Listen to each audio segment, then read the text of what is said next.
Zobela zo turin member zob tak pura bar romo roite lo somang. Pu speaker ka zome ka zona chu hi ni ZPM sarkar thara lo pian nu hian contractor ten an da tho thei zat tur bituk an ni tatlata hei hi sarkar om to zong song tuilet nu sarkar om to zong song la ti ngai lo ning ka ria tapanga bak contractor pakhatin thok thei lawang ti order hi om thlat mai ni PWD minister zaum tak PWD manual lama taka lo chuak chunin ani lo mai theya hei hi PWD manual zom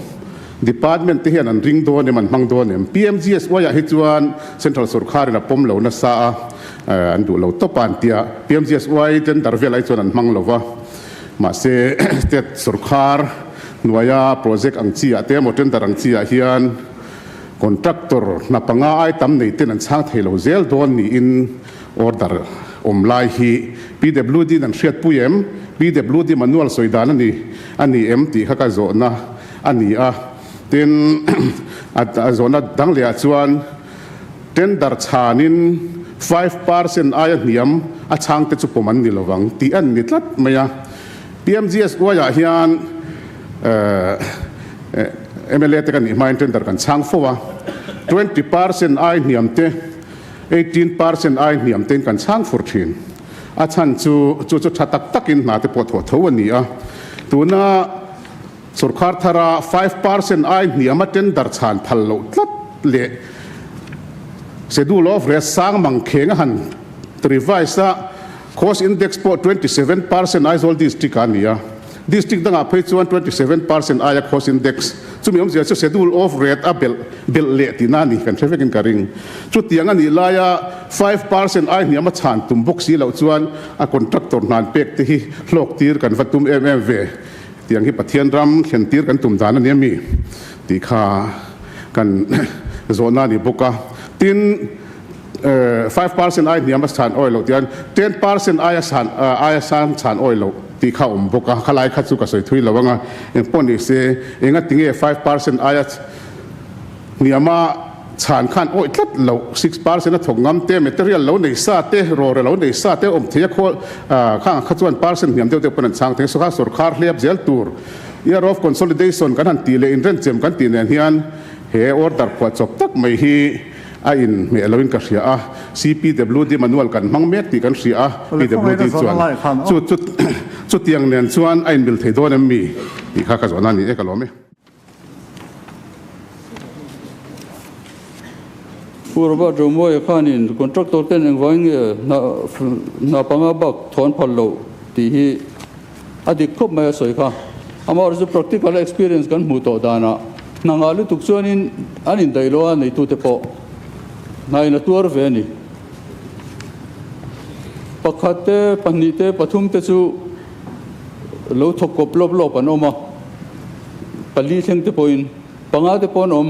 amaro chu an na tho kha bersina do lo deoni na tamna na chuanin supervision ate khan du thu sam theilowa chu wangin tin achu lo sem dam kan tia Christian kan nia contractor athenina lo tho baka panga ai tam som don thoa chu wangin in semzai te boka thalom le tin 5% ai niam chan phal lo ti kha ani lem lowa 5% ai niam chana chan thei te me moya amaro chu sarkar in adin la chu below 5% ani hian atok viwa ai niam ani chuani work in the tour sin tiani chu wangin below 5% ai niam chuanin naina tour thea naina tordon ai chuan te hianin irek buk mai ang ti kha ngai dan aum ta ni pu speaker ne toitin kan min chuang lo vekin ka ria ma se ka zo bel zel lo nga ma se below 5% khan lo chang ta thup se contractor khan aret khainang vek don an chana khainang vek don tin na nia ta khan thum vorin ngen ti don se ti ringut khachu pu speaker ta se manga zona in chanjel chuan in ti ngai nam lo to na mi te chu absolute figure o mania ta se dang ne nang lo wa chu ka soi dua tin department tam takin har san nan tok mek ani department tam takin har san nan tok mek he thila hian chu practical ram ani Pu Speaker 5% below chin ai niamin chang lo ta se puro bar rumo yan na pani ai tamuta se Pu Speaker mai nói đâu he how si fiam thu thona tur ani lawa Pu Speaker tak kan soya ma ni mol phona tur lam ani don hian eng tin mo hian kan om thina hi a thalon ka sia hi kal phung thar kal zel dan tur ani chuan awan thalo em ka soi om zia zo kha chu nia 5% kha 5% a chang kha hu tum khan ni lo the lo a chan hiam kan tender khan anun don chuan 5% below I am hiam khan a chan the lo a chan chi lo 5% below a chang theu kha eng tin nge thuman vor don ni don thang to mei don ti khan ni Pu Speaker mai ato ka minister na thang look High Court ruling a kha Pu Speaker aumin ka fia High Court ruling a khan a lawyers khapek tur ti kha ania kha he sarkar hena kalpui zelem Pu Speaker kan san lai kan an ngai dana ni lo pon lo ngai thave phot mai sengin phot ana ta se ti ang khan ngai tu na kha akal thui lu tu ka mo below 5% ai niamani chuan awaka thalowe kan phim khore kan tia chu tiang ang principle nei chuan tender po kon ko ani a chan pon ron chang ani below 5% vek ani chu da chuan tu ngai thanang itiami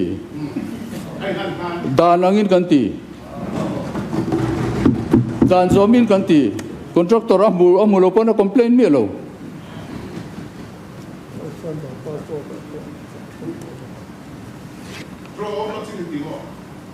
danangin kan ti western bypass te po contractor sang sang idan changa red inang te po oma ama ro chu danangin kan rem pakhatin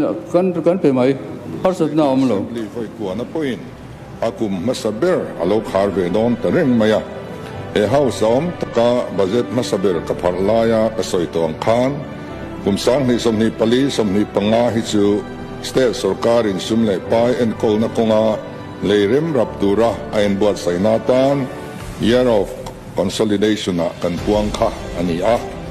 e kumpuan atanga kan malak na le ahong suate an tarlan kadu bok ani kan sarkar chuan ni puite ta na thaber tur ngai to chungin e in siam rem kum den chen hian kan sum nei ang te ren takle omzenei takape chuakin public accounts noya kan sum pe chu maba ke deposit free te GPF fund le pension fund te chu ata tolin ape chuak zela kumsang hi somni pali somni pangachung hian ke deposit le deposit free noya sum ting khom vaibel se zariat somthum pasari point par riat pasari zette GPF pe chu mai thailo cheng vaibel se zasari somriat panga point pakwa bial le pension benefit tang khang cheng vaibel se sang khat somli le pani point pali pani zet chu kan pe chuak ani